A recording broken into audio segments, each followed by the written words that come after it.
Hi, this is Kathy at inkingpaperwithcat.com. Today's project is a little treat holder for Tootsie Pops. I'm sure you all remember these. I loved Tootsie Pops as a kid, and my son loved them too, so what better thing to do than create a little treat package just to hold a single Tootsie Pop. Now these are just a different take on the Halloween cracker that we made a couple of days ago. The directions are almost identical with the exception of the one end. This is a closed off end. So we'll really quickly kind of go through how to make them, and hopefully you will enjoy making one too. You need to start with a piece of cardstock that is 4 1/4 by 5 1/2. And with the long side at the top, we are going to score at 1 1/4, 2 1/2, 3 3/4, and 5. Turn to the short side, and we are going to score at 1, 2 1/4, 2 3/4, and that's all the scoring done. Before we do any cutting, we are going to do some edge punching.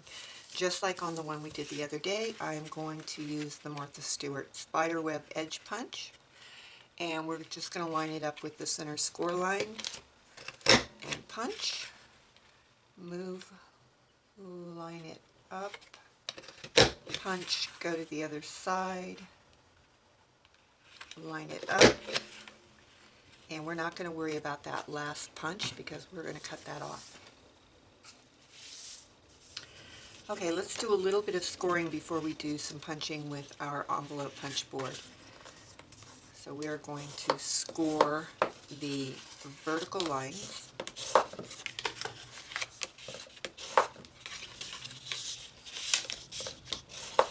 And then we're going to bring our punch board in.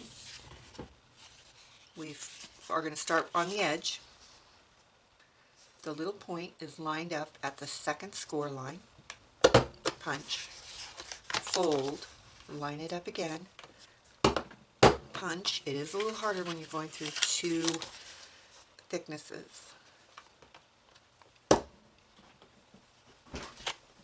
Punch, punch, and even that small side you need to punch that. Alright, we're done with that. Now we'll do a little bit of snipping. We are going to remove this small rectangle,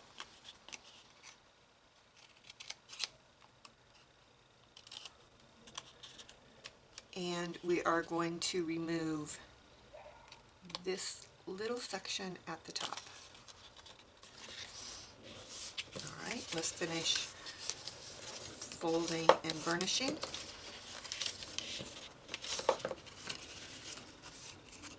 You want to be a little careful. You don't really need to burnish on this one. Just get a nice fold there.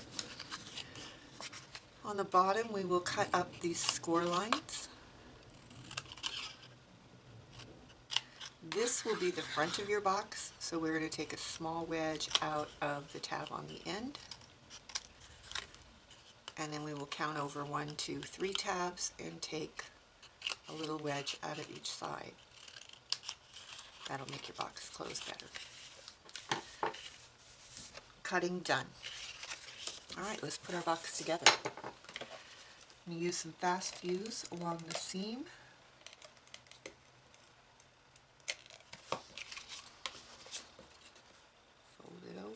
Match it up. Okay, this is your front, so fold in your sides, fold down your back, fast fuse,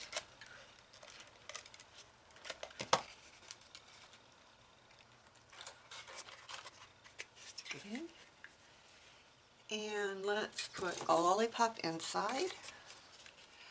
And we seem to have a lot of shadows today, and I apologize for that. It has gotten very fall-like in Seattle for some reason.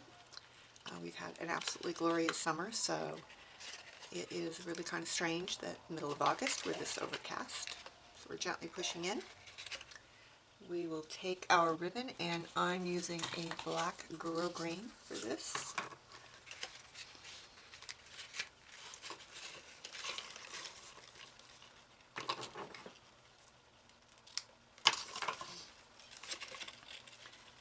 As we tie our ribbon, we want to gently pull, kind of pinch that. Please be gentle. It is only paper. It's good heavy cardstock, but it is still paper and it will tear.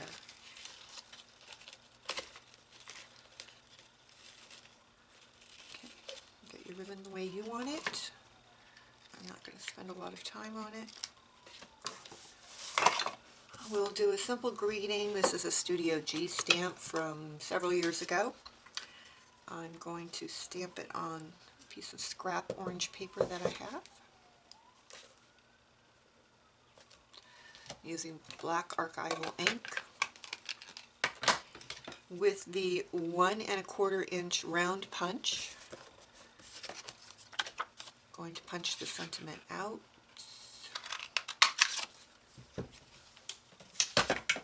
And I want a scalloped oval to mount that on. Again, in a piece of scrap, kind of deep gray paper I have.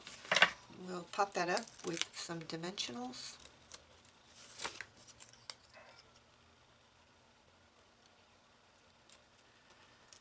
Pop it up on the back of the oval as well. Lay that